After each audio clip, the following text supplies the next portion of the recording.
सीताराम जय जय राम,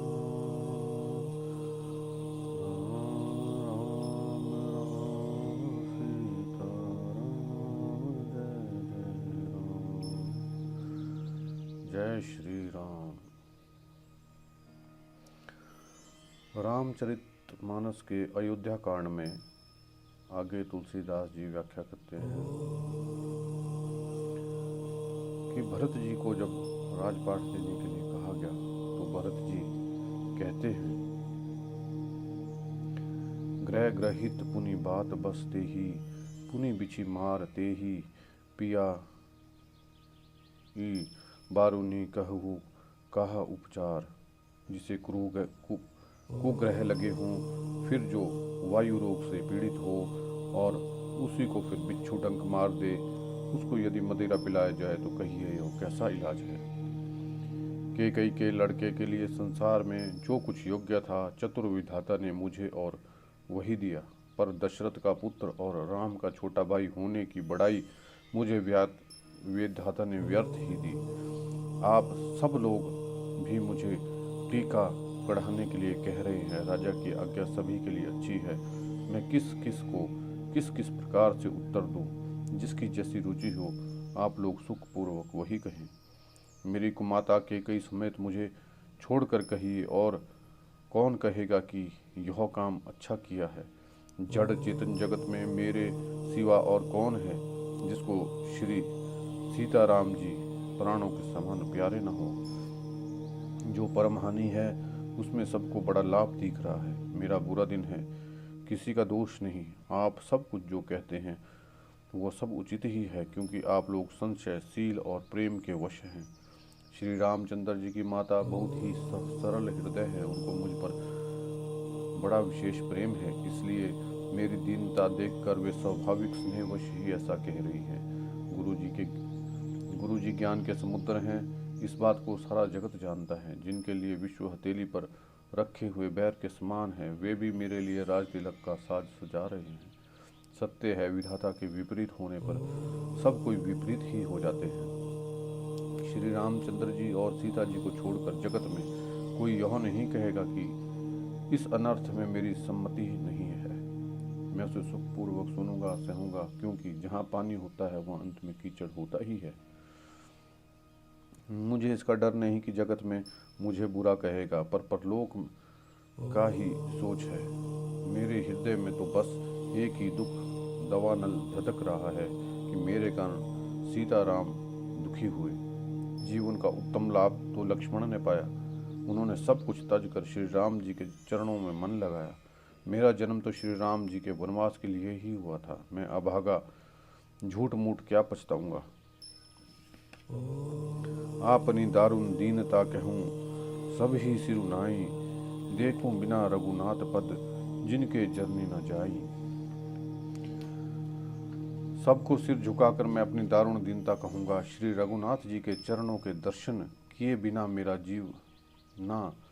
जी की जलन ना जाएगी। मुझे दूसरा कोई उपाय नहीं सूझता। श्री राम के बिना मेरे हृदय की बात कौन जान सकता है। मन में एक ही आंख निश्चयपूर्वक यही रही कि प्रातःकाल प्रभु श्री राम जी के पास चला जाऊं।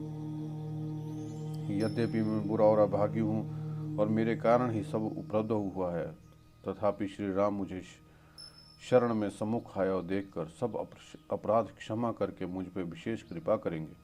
श्री रघुनाथ जी शील संकोच अत्यंत सरल स्वभाव, कृपया और स्नेह के घर हैं। श्री रामचंद्र जी ने कभी शत्रु का भी अनिष्ट नहीं किया। यद्यपि मैं टेढ़ा हूँ, पर हूँ तो उनका बच्चा ही और गुलाम ही। आज पंच सब लोग भी इसी में मेरा कल्याण मानकर सुंदर वाणी से आज्ञा और आशीर्वाद दीजिए। इसमें मेरी विनती सुनकर मुझे अपना दास जानकर श्री राम जी की राजधानी को लौट आए। यद्यपि मेरा जन्म कुमाता से हुआ है, मैं दुष्ट और सदा दोष युक्त हूँ, तो भी मुझे श्री राम जी का भरोसा है, क्योंकि वो मुझे अपना जानकर त्यागेंगे नहीं।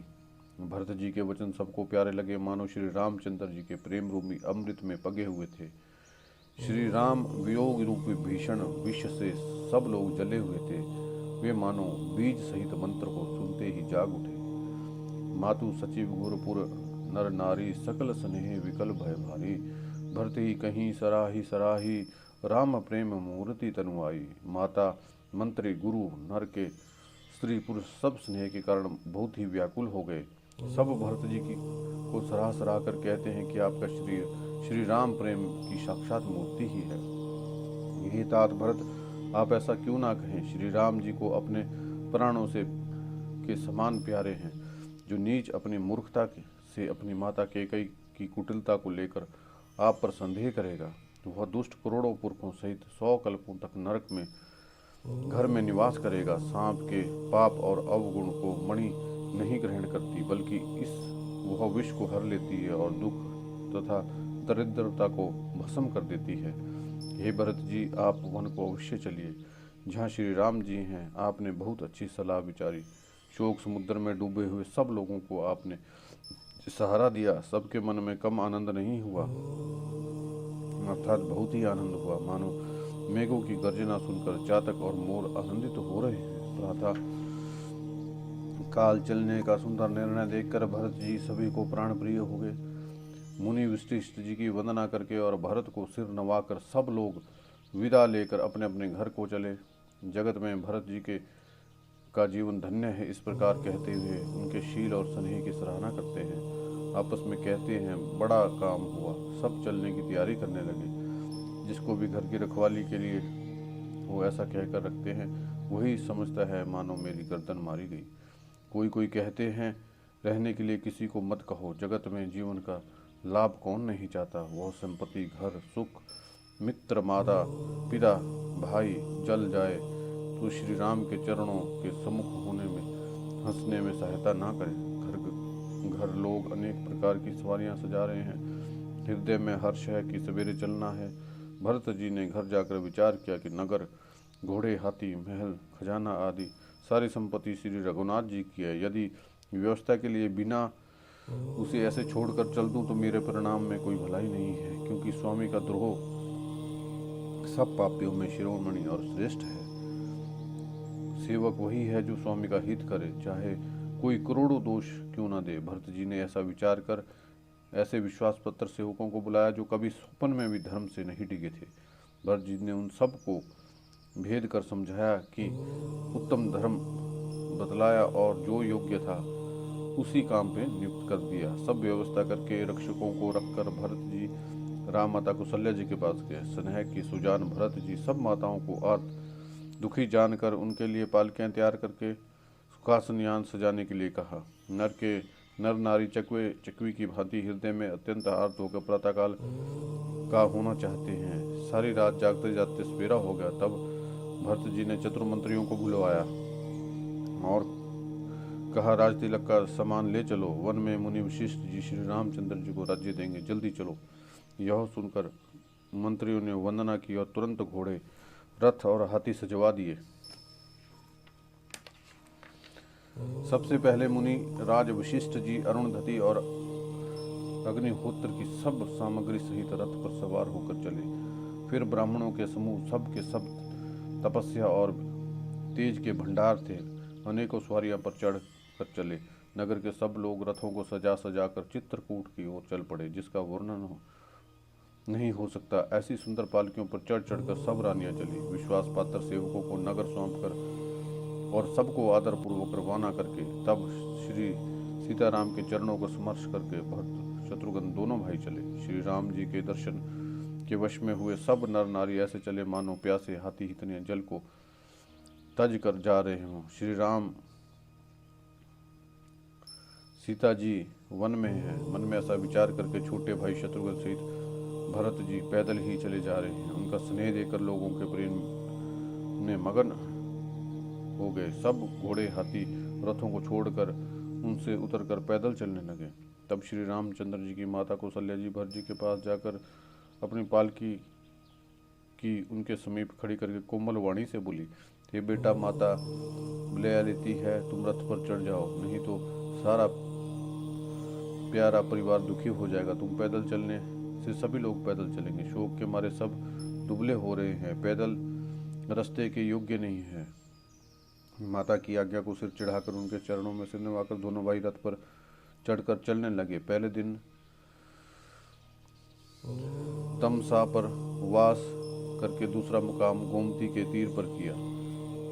कोई दूध ही पीते, कोई फलाहार करते, कुछ रात को एक ही बार भोजन करते। भूषण और भोग विलास को छोड़कर सब लोग श्री रामचंद्र जी के लिए नियम और व्रत करते हैं। रात भर सई नदी के तीर पर निवास करके सवेरे वहां से चल दिए और श्रृंगेश्वरपुर के समीप जहाँ पहुंचे। निषाद राज ने सब समाचार सुने और दुखी होकर हृदय करने लगा। क्या कारण है? भरत वन को जा रहे हैं, मन में कुछ कपट भाव अवश्य है। मन में कुटिलता ना हो तो साथ में सेना क्यों ले चले हैं? समझते हैं कि छोटे भाई लक्ष्मण राम को मारकर सुख से निष्कंटक राज्य करूंगा। भरत ने हृदय में राजनीति को स्थान नहीं दिया। तब तो कलंक ही लगा था, अब तो जीवन से ही हाथ धोना पड़ेगा। संपूर्ण देवता और दैत्य वीर जुट जाएं तो भी श्री राम जी को रण में जीतने वाला कोई नहीं। भरत जो ऐसा कर रहे हैं तो आश्चर्य ही क्या, विष की बेल अमृत फल कभी नहीं फलती। ऐसा विचार कर निषाद राज ने अपनी जाति वालों से कहा कि सब लोग सावधान हो जाओ, नावों को हाथ में कर लो और फिर उन्हें डुबो दो और सभी घाटों को रोक दो। सुसज्जित होकर घाटों को रोक लो और सब लोग मरने के लिए साज सजा लो,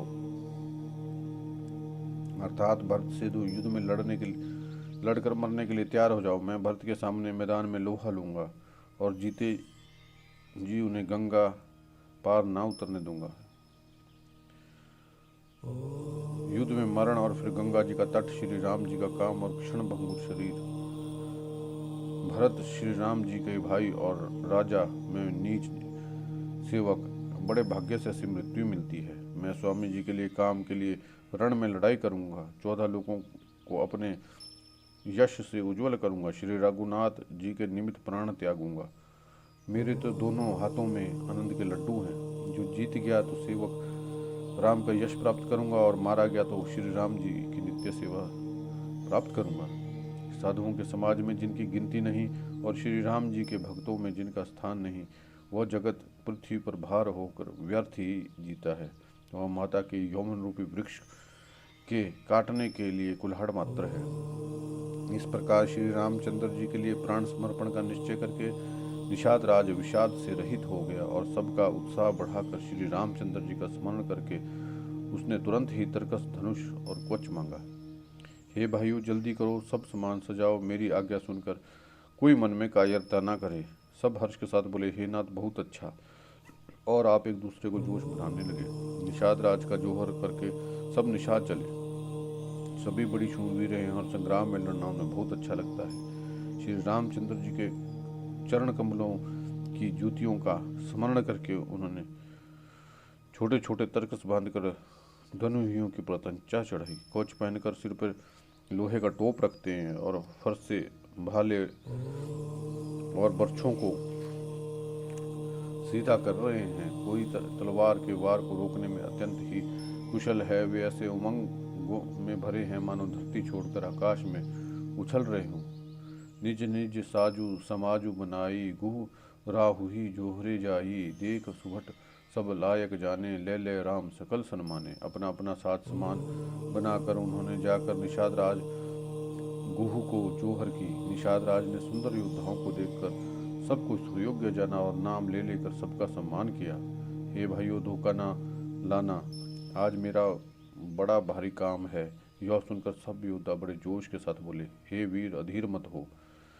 राम प्रताप नाथ बल तोरे, करही कटुक बिनु भट बिनु घोरे। जीवत पाउना पांछे धरही, रुंड मुंडमय मेदनी करही। हे नाथ, श्री रामचंद्र जी के प्रताप से और आपके बल से हम लोग भरत की सेना को बिना वीर और बिना घोड़ों के कर देंगे। जीते जी पीछे पाँव न रखेंगे, पृथ्वी मंडल को रुंड मुंडमयी कर देंगे। निषाद राज ने वीरों का बढ़िया दल देखकर कहा, लड़ाई का ढोल बजाओ। इतना कहते ही बाईं ओर छींक हुई। शगुन विचार वालों ने कहा कि खेत सुंदर है, जीत होगी।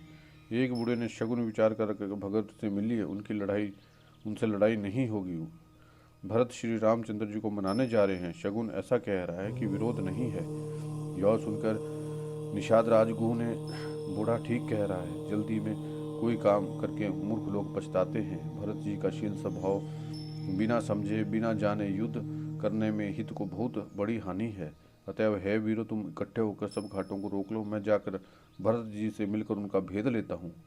उनका भाव मित्र का है या शत्रु का या उदासीनता का, यह जानकर तब वैसा ही प्रबंध करूँगा। उनके सुंदर स्वभाव से मैं उनके स्नेह को पहचान लूँगा। वैर और प्रेम छुपाने के से नहीं छुपते। ऐसा कहकर वह भेंट का सामान सजाने लगा। उसने कंद मूल फल पक्षी और हिरण मंगवाए। कहार लोग पुरानी मोटी पहिना नामक मछलियों के भार भर भर के लाए। भेंट का सामान सजाकर मिलने के लिए मंगलदायक शुभ शगुन मिले। निषाद राज ने मुनिराज वशिष्ठ को देखा, फिर अपना नाम बतलाकर दूर ही से दंडवत प्रणाम किया। मुनि वशिष्ठ जी ने उनको राम का प्यारा नाम जानकर आशीर्वाद दिया और भरत जी को समझाकर कहा कि यो श्री रामचंद्र जी के मित्र हैं। राम सखा सुनी सदनु त्यागा, चले उतरी उमगत अनुरागा। गाँव ही जाम ही गुह नाव ही सुनाई, कीनी जो हारू माथ महिलाई। यह श्री राम जी का मित्र है। इतना सुनते ही भरत जी ने रथ त्याग दिया।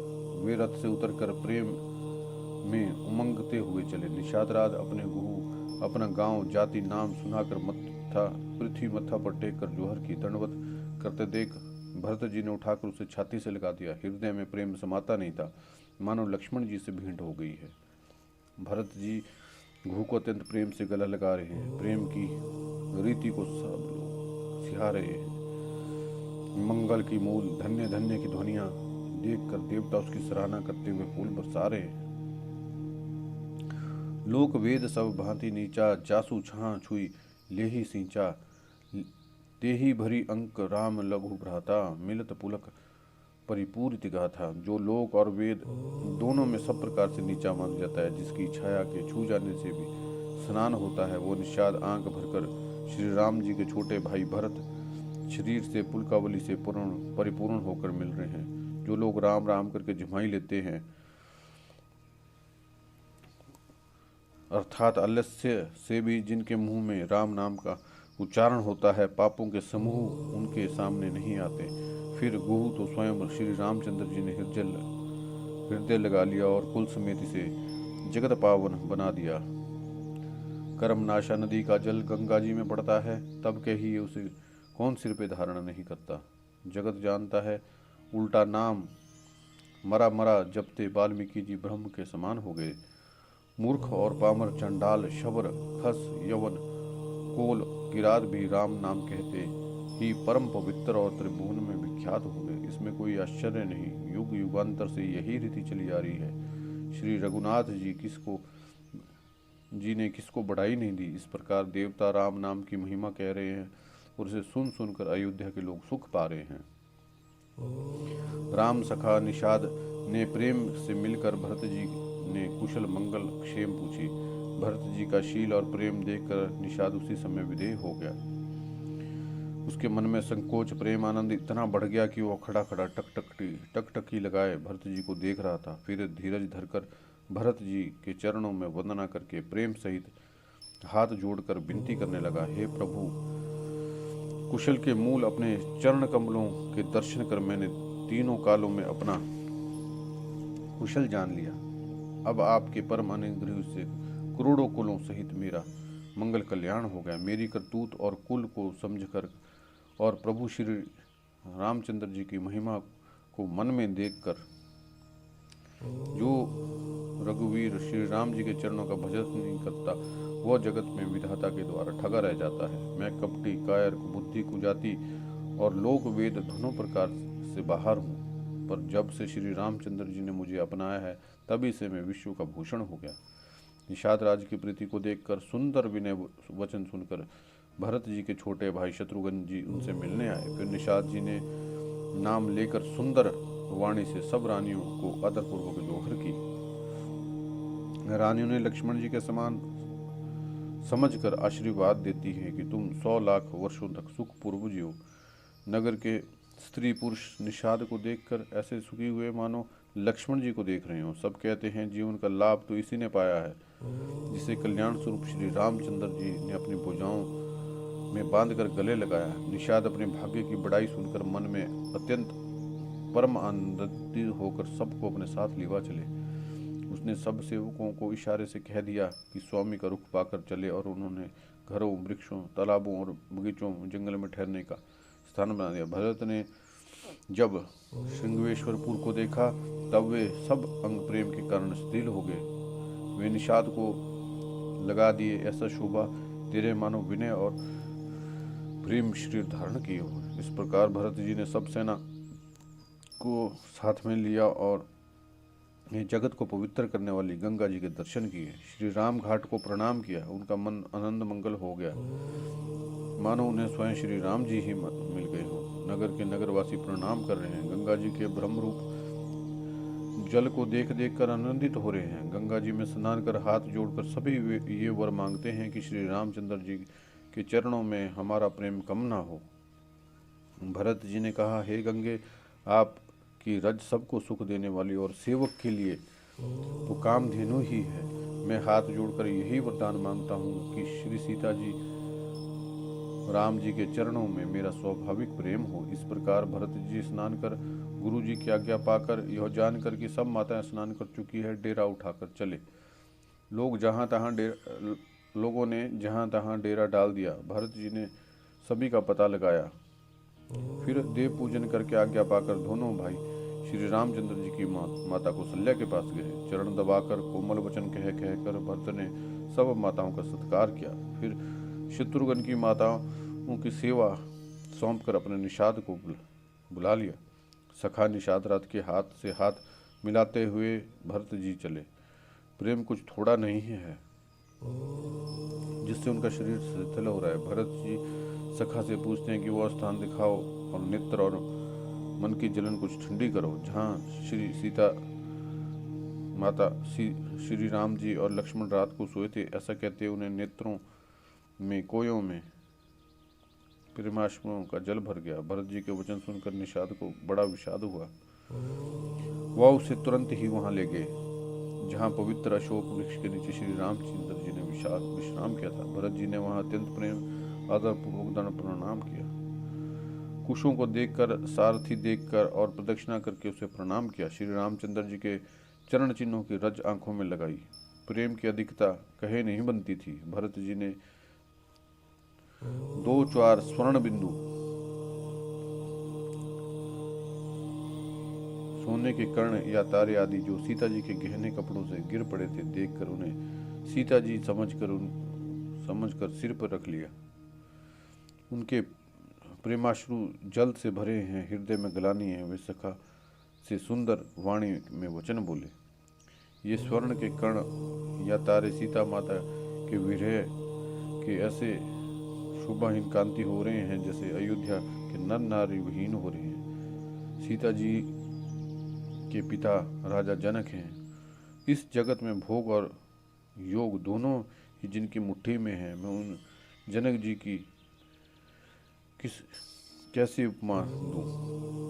सूर्य कुल के सूर्य राजा दशरथ जी जिनके ससुर हैं, जिनको अमरावती के स्वामी इंद्र भी सहराते हैं, और प्रभु श्री रघुनाथ जी जिनके प्राणनाथ हैं और इतने बड़े हैं कि जो भी बड़ा होता है वो श्री रामचंद्र जी की बड़ाई से ही होता है।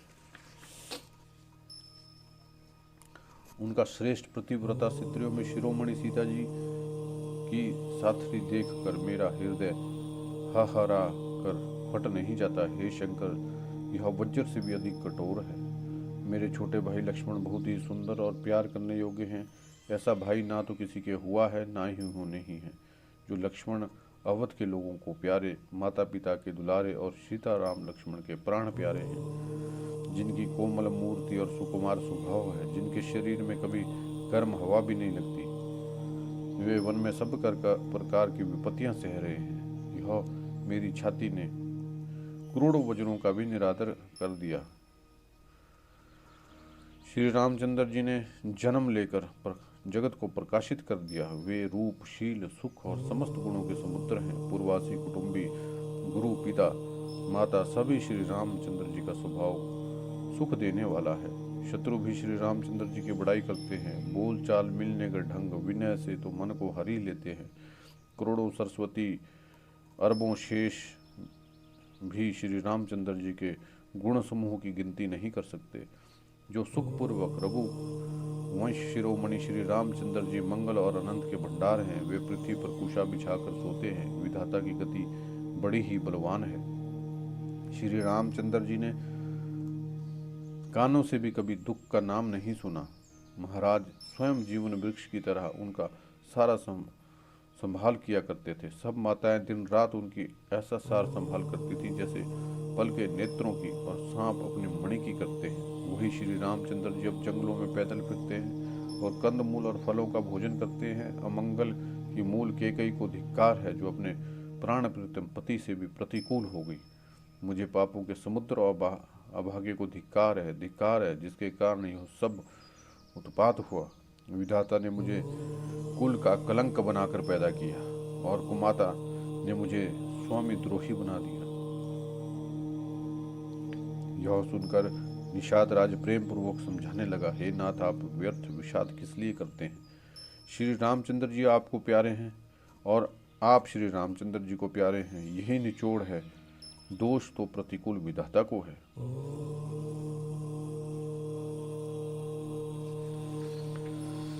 प्रतिकूल विधाता की करनी बड़ी कठोर है। जिसने माता का कैकई को बावली बना दिया, उस रात प्रभु श्री रामचंद्र जी बार बार आदर पूर्वक आपकी बड़ी सराहना करते थे।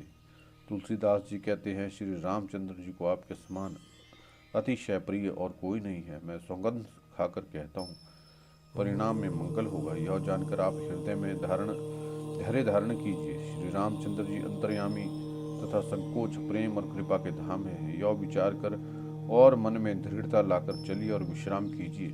सखा के वचन सुनकर हृदय में धीरज धरकर श्री रामचंद्र जी का स्मरण करते हुए भरत जी डेरे को चले। नगर के स्त्री पुरुष यह समाचार पाकर बड़े आतुर होकर उस स्थान को देखने चले। वे उस स्थान की परिक्रमा करके प्रणाम करते हैं और कैकई को बहुत दोष देते हैं। नेत्रों में जल भर भर कर और प्रतिकूल विधाता को दूषण देते हैं। कोई भरत जी के स्नेह की सराहना करते हैं और कोई कहते हैं कि राजन ने अपना प्रेम खूब निभाड़ा। सब अपनी निंदा करके निषाद की प्रशंसा करते हैं। उस समय विमोह और विषाद को कौन कह सकता है? इस प्रकार रात भर सब लोग जागते हैं। सवेरा होते ही खेवा लगा।